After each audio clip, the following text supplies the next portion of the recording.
కైలాసవాసుని నిలయం దరిజేరిన జన్మే ధన్యం అర్ధనారీశ్వరుడే దక్షిణమూర్తిగా దర్శనమిస్తున్నాడు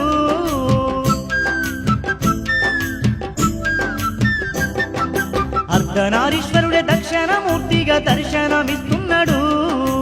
ఆబోల శంకరుడే కోటప్పగాను కొలువు తీరిందమ్మ అక్కడ చూడరో మైమగల్లా కోటప్ప కొండను చూడరో వేడరో శ్రీకోటేశ్వరుని కరములెత్తి మరి వేడరో అదిగో త్రికూట పర్వతం ఈ భువియందు వెలసిన క్షేత్రం కైలాసవాసుని నిలయం దరిజేరిన జన్మే ధన్యం